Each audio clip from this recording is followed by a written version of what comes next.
ప్రియమైన నా పరలోకపు తండ్రి, మీ పవిత్ర పాదములకు హృదయపూర్వకంగా వందనాలు.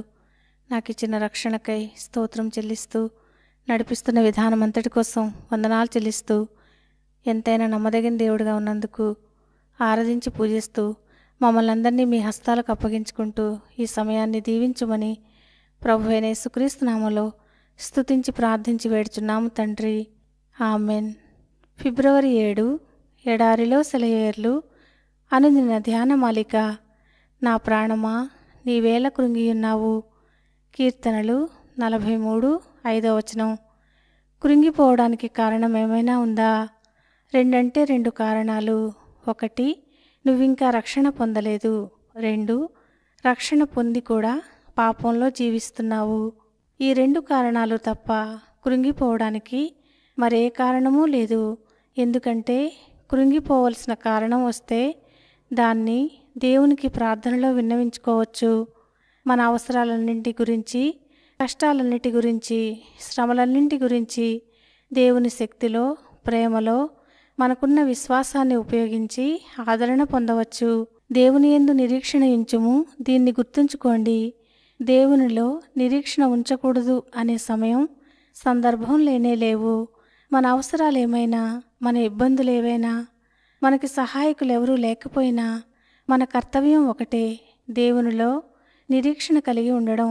అది ఎప్పుడూ నిరర్ధకం కాదు. దేవుని దృష్టికి అనుకూలమైన కాలంలో నీకు సహాయం వస్తుంది.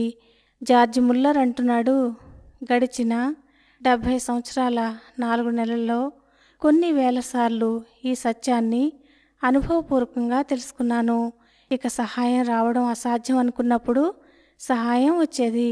ఎందుకంటే దేవుని మహిమ ఎలాంటిదో మనకి తెలియదు కదా. ఆయన శక్తికి హద్దులు లేవు. మనకి సహాయం చేయాలంటే ఆయన 10,000 సార్లు 10,000 మార్గాల్లో చేయగలడు. పసిపిల్లవాడిలాగా మన సమస్యని ఆయన ముందు ఉంచడమే మన పని.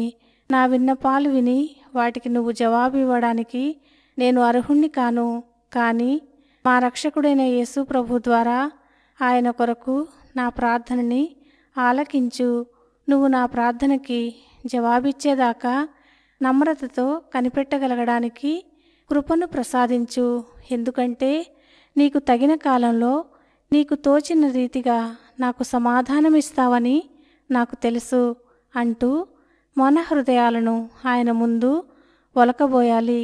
ఇకను నేను ఆయనను స్తుతించెదను. ఎక్కువ ప్రార్థన, ఎక్కువగా విశ్వాసం మీద ఆధారపడటం, ఓపికతో కనిపెట్టడం, వీటన్నిటి ఫలితం పుష్కలమైన ఆశీర్వాదాలు. అందుకనే నేను నిత్యం నాలో నేను అనుకుంటాను, దేవుని యందు నిరీక్షణ ఉంచుము. దేవుడు ఈ మాటలను దీవించునుగాక. ఆమెన్.